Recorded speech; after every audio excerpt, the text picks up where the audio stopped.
Welcome to this Conscious Design Circle. I'm going to talk about creating better experiences from a nervous system perspective. And basically, this is a monthly online hosted session. But I also got asked to record the session, so that's the first recording. Yay!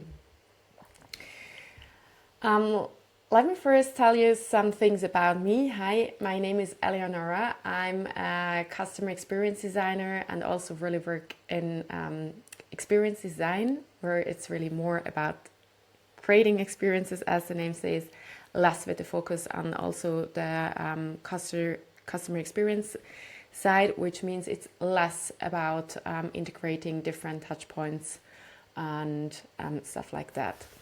I did, since I don't know, over a decade, host quite a lot design thinking sprints and sessions and teachings as well. Got also training as trauma sensitive breath worker and life transformation coach.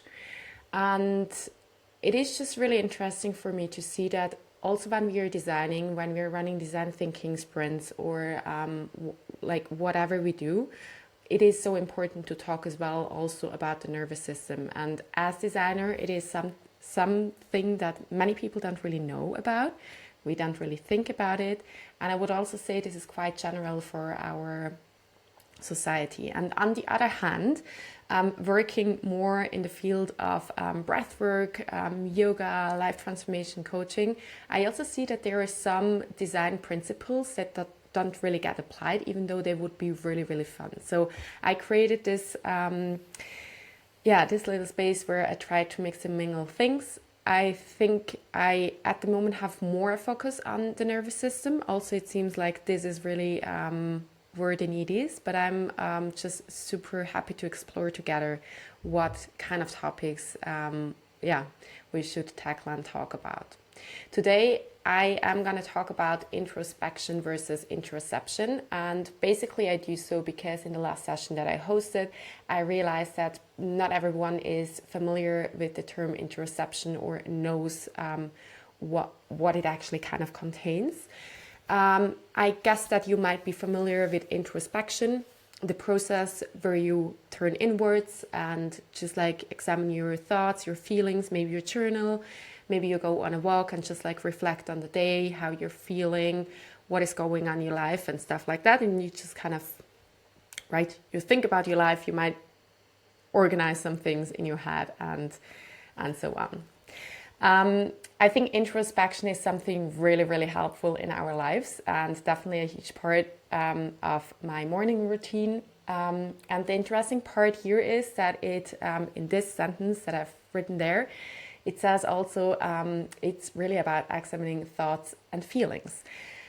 Thoughts is something that is for the most people quite easy to access. Feelings can be a little bit more tricky. Not everyone has the same connection to feelings, to their feelings. Not everyone is well equipped with a broad variety of vocabulary for to express what they actually sense within their body. And this is the part where interoception comes in. Interoception is more really the ability to sense and understand bodily signals, including heart rate, muscle tension, pain, hunger. But it's also about like, do I feel warm? Does it feel narrow? Do I feel stressed? And so there we start dipping in actually into understanding really where are we at, and also understanding more about feelings. And this leads us to the fact that if you want to name it, tame it. Being able to name an emotion definitely also helps you to deal with it and handle it with it. So this sentence, name it to tame it, will pop up a couple of times in the session to really just bring it into your mind.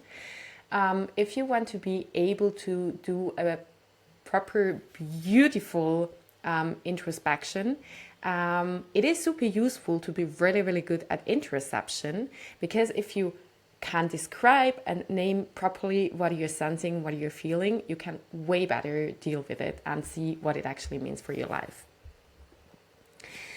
I said already a couple of times the word emotions, and I don't know how much you're yourself into emotion and this kind of things, but there are different kind of ways how people group them or describe them. And you see in the left chart, there is a really, really old chart about emotions. They are more in the middle, like the basic emotions. They are identified as, depending on the system, 6 or 8 basic emotions. There are different facial expressions used for tests that are done in psychology, just to really like see which kind of emotion is do we understand and how. And there is the one cool thing, the emotion wheel. The wheel, I guess you know which one I'm talking about. And so we do have a lot of tools how we can also approach emotions and just like learn about them. And when you look at the wheel, there are really a lot of emotions. And depending on with whom you're talking, what sources you're looking at, there are up to 80, 100 different emotions classified. And we still don't really know what exact number on emotions exist. So we do know that there is an abundance of emotions out there. But we also know that most people are only capable of identifying 3 emotions. This is a survey that Brené Brown, she's a renowned researcher and author from the States. She studied about like the past 2 decades about emotion, and she also has really, really great TED Talks. She did a survey with over 7,000 people, and I can't really say actually in which year it is, but it has been like a couple of years back. And the survey was also over the period of 5 years, and they realized or identified that the average people can only, in the moment while they're actually feeling the sensation, identify happiness, sadness, and anger. Means the average adult person can indeed be super angry and say, I'm angry.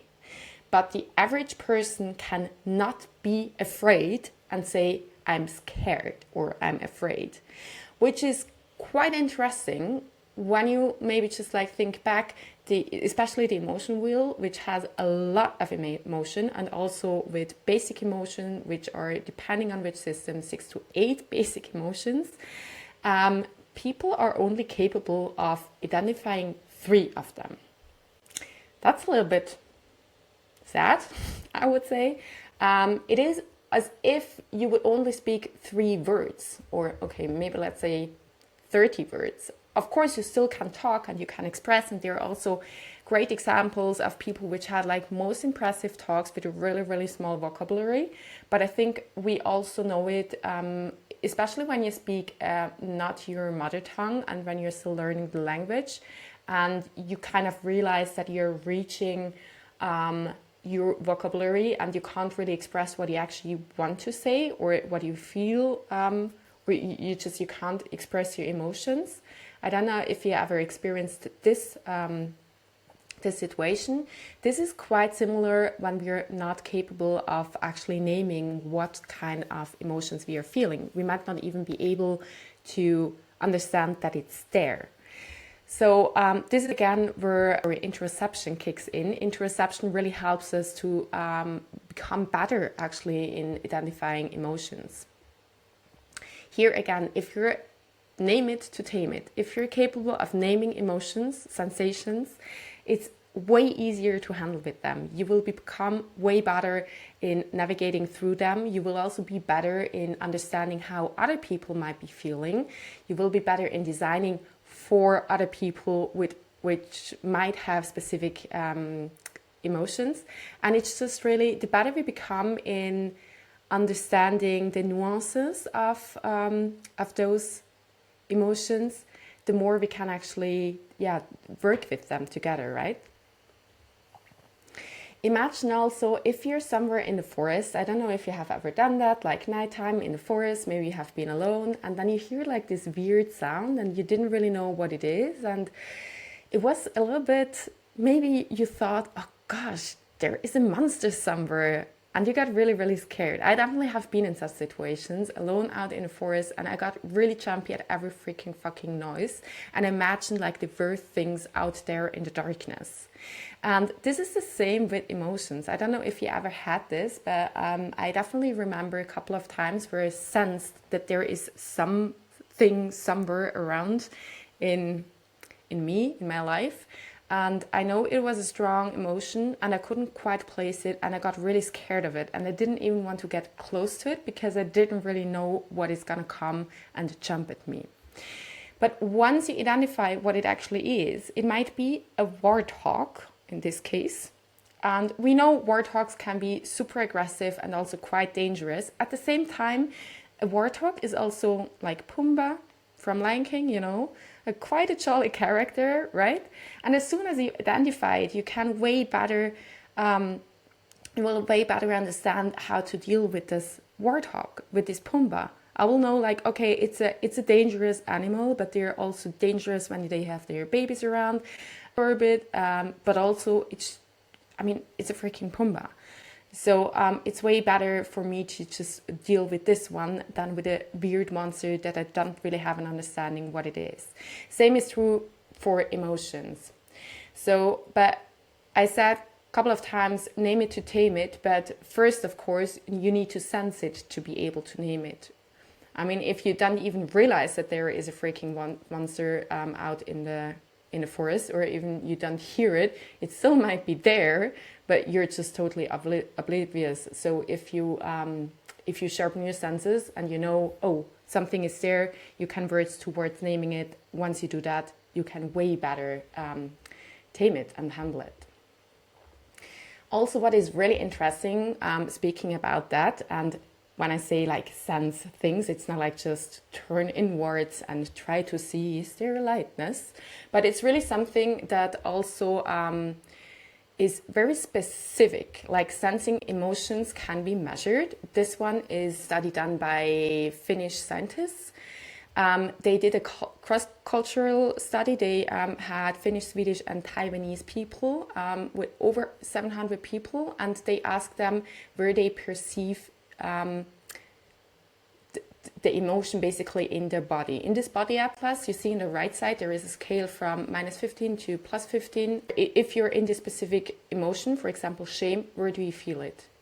Where is your body warm? Where is it cold? Shame is on the left side on the button. It's really interesting that you see there is like the cheeks here lighten up, and check in with yourself, but I'm pretty sure that most of us, we react also with hot cheeks when we're ashamed. We feel it in the face, maybe even on the ears. Just above the same thing is something that looks similar. It's surprise, but the interesting thing is the highest activation here is not on the cheeks, but on the eyes. This, oh my gosh, eyes wide open. You can also see depression is the one where body feels cold. Sadness is also quite cold, but there is an activation in the heart and face area. And it's just so interesting to say it again. This is a cross-cultural study. So across the globe, people sense temperature shifts in the same areas in their body for the same emotions. So it is not just something that one person feels. Love is all over the body and everyone else feels it different, but it's quite universal how we sense it. And this also shows like there is a sensation going on in the body which is connected to a specific emotion. So we can learn to listen to, for example, does my body feel hot or cold? In which area is it hot or cold? And once we understand this better and tune in, because this is a very physical, basically, sensation, then we can start linking it to specific emotions. Also, I showed you now this body and heat map thing. Let's talk very quick about the human nervous system. Maybe you're super familiar with it. And our nervous system is really a network of neurons that go through the whole body. We do have in the middle the lighter green part, which is the central nervous system, connects also from our spine to our brain. And the interesting thing is that we do have 3 different kinds of neurons. You see them on the right side. the top one brings in basically all kind of sensory input towards the central nervous system. This can be anything that you sense, like really with the senses that you got, seeing, hearing, smelling, feeling. And it transports everything that comes in that you feel towards the central nervous system. Then basically deciphers whatever input it has and brings back signals to our blood vessels, muscles, and they react to it. So this can be, for example, if you see something really scary, your eyes will transport all this input to your central nervous system, and then the body sends information back to, for example, muscle, tensen up, run.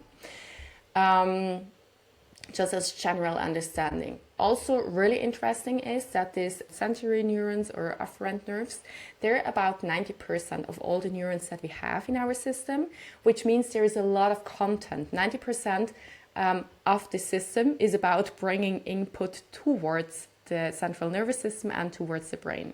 Only 10% of the system is about reacting to that, or the motor neurons, the efferent ones, which means we do have quite a lot of intake just from our body that creates our reality. This is really important to understand. We are not beings that mainly function by what we think, but we function by what do we sense. What is the impact, input? And when I say what do we sense, it's not just like what do you also in your cognition understand as, oh, it's hot, but just whatever, like your body even reacts to it when you don't consciously understand that you feel hot or cold, your body still will know. So one way to work better with the body is when we start to dip into that and actually also understand what kind of signals are sent towards our central nervous system and to our brain. And your nervous system does not care if you can name it, it's going to react anyways. So if your body reacts scared because you hear or see something that is really scary, your system is going to adapt to that. Like your body will do things like maybe your breathing pace picks up and you start to breathe really, really shallow and stressed. Maybe your hands get cold. So your system reacts to that one. And this is then the information that counts. It's not relevant if you're in your mind repeating, oh, I'm totally relaxed. But if your body does something else, this is really what is gonna decide basically the road you're going down. So your nervous system reacts to whatever input is there. For example, also if you're super tired, but you're just drinking, I don't know, coffee, Red Bull, whatever is out there, and you try to trick yourself into, oh, I'm super awake and I'm super efficient, your body is still tired. And your nervous system knows that, and it's going to work with this information. Like, hey, I'm really tired, take a break. Also in this to say, emotion is a sensation in context. It does last typically 60 to 90 seconds. And when I give room to that emotion, to really like healthy deal with it, when I let it be here and I just go through it, it lasts 60 to 90 seconds and then it's released. There might be coming directly a different emotion, but you can really train going through emotions rather than just trying to suppress them. And this is also something that really helps to understand better what kind of emotions are in your body. We are so trained in our society to not feel into emotions. We often have this like, pull yourself together. You don't have really time. Or as a child, you might have heard like, okay, you're angry, go to your room, come back when you're normal again. And stuff like that doesn't really help us to get a healthy handling with our emotions. And interoception definitely also helps us to understand better what is going on in my body and giving that space, realizing it's actually really, really, really quick thing. If you give space, if you don't really just like dwell in it and wallow in it, it's gonna last 60 to 90 seconds and then it's gone. You will be more relaxed, you will feel more at ease, more at center. And then just again, like saying emotions are quite diverse, right? And I said before that emotions are sensation in a context. So looking at this I will just pick, let's say, we have, for example, happy. Yeah, there is happy in the green part down. And then there's also sadness, more violet. When I'm sad, I feel it in my chest. I can really feel how my heart seems to be really, really heavy and pulled down. I can also feel how my eyes are activated, and usually they tear up. I can definitely feel how they get watery, and maybe my lips are even trembling. This is then sadness, or I know because of the context what just happened that, oh, I'm really, really, really sad. When you think about a situation where you were really happy, like so happy that you had tears in your eyes, you might realize that it felt just from how the body reacted kind of similar. When I'm super happy, like happy in a term that I start crying, I also can feel how my eyes fill up with tears. I can also feel this kind of heaviness in my chest, like it seems as if my heart is gonna burst. Maybe there is even also trembling in my lips. So my bodily reactions, they're quite similar, right? But because of the context, because I know in the one situation, maybe I lost something that was dear to me, and the other situation, I gained something back that was really dear to me. I know just because of the context, it is a different emotion. And there is also some other aspects that differentiate the two of them. But just to say, an emotion is a sensation in context. And we also do need to pay attention to the context to understand what kind of emotion do we feel at the moment. I'm now going to invite you to explore what I just talked about for a little bit. And yeah, for this, I invite you just to close your eyes. Make sure that you have a comfortable seat. Maybe you want to straighten up your spine. And if you don't feel comfortable closing your eyes, then maybe just look down or look at something that feels really relaxing to you, just that you can kind of let go. And then tune in with your feet first. You can wiggle your toes a little bit and just try to see if you can sense how they feel. Do your feet feel relaxed or are they tight? Do they have space or are they maybe in shoes? And you can feel the shoe around your toes. And what's the temperature of your feet? Do they feel cold or hot? And is the temperature all over your feet the same, or do you maybe feel a differentiation between sole and the top of the foot? And just be curious to see what you sense. Try to tune in these bodily sensations without labeling them, but just noticing what is there. Try to name them, and then slowly wander up towards your butt and just feel where you're sitting on the chair or wherever you are at. And just sense where you feel your body pressing against furniture or material. Pay attention to the part where you lose touch with the surface. We move towards our spine and wander with your consciousness vertebra for vertebra up the spine, and just check in how your posture is. See if you can straighten up your spine a little bit. And also pay attention if you're sitting straight or hunched forward. Are your shoulders dropped or are they tensed up? And also check in with your neck, with your head, and just be aware of your posture, the way you're sitting, how you hold your head, your shoulders, your neck. And curiously tune in into your whole being and see if there is an emotion. Maybe there is something that you can pinpoint and name. Maybe there is nothing at all. But just be immensely curious about what's going on in your inner world. Don't try to change it, don't label it, but just pay attention.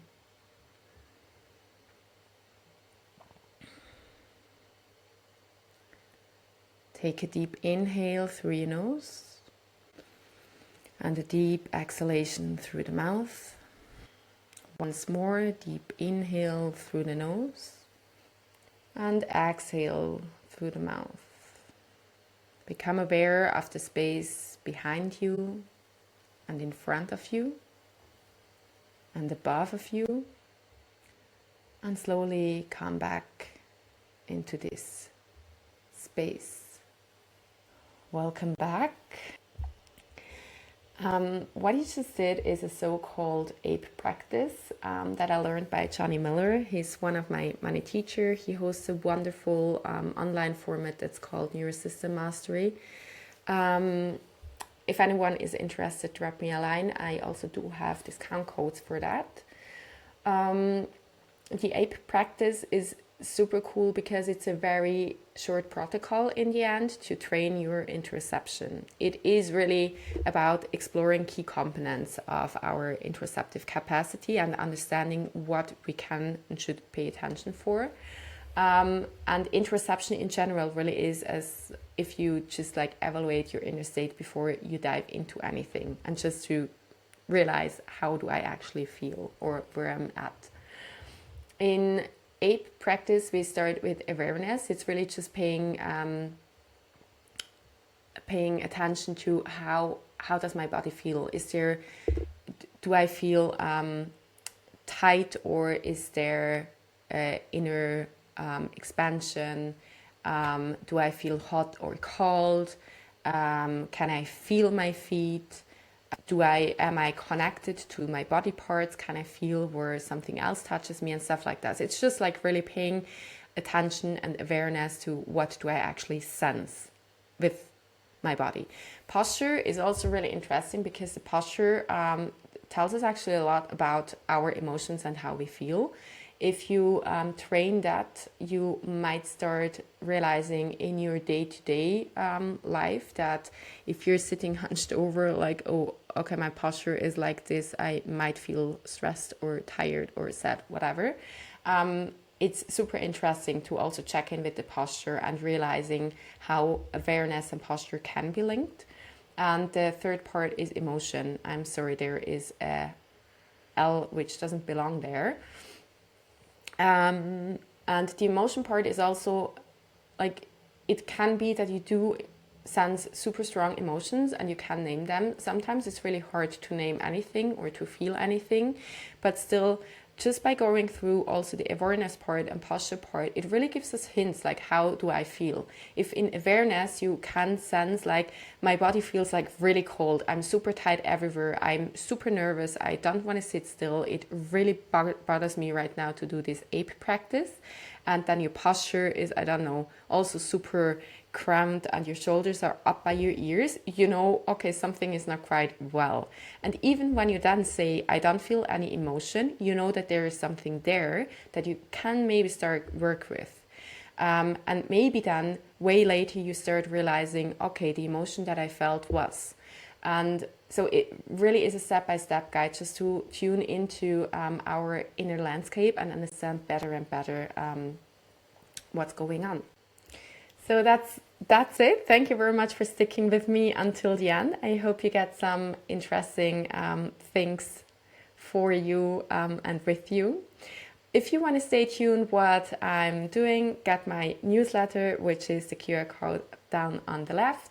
I also do at the moment a survey, which is the QR code just down here. I'm building an online course and would be super interested to have some voices of you guys just to see like what is really the topics that I should be tackling. It will be about neurosystem regulation and also finding more purpose-driven life. From all the people which are filling in the form, I will make a draw, and one person is gonna win a free seat for my course. So make sure that you fill this out again. And yeah, see you next time. You will find dates for the next Conscious Design Circle either on Meetup or down directly on my website. I hope you enjoyed it. See you next time. Bye.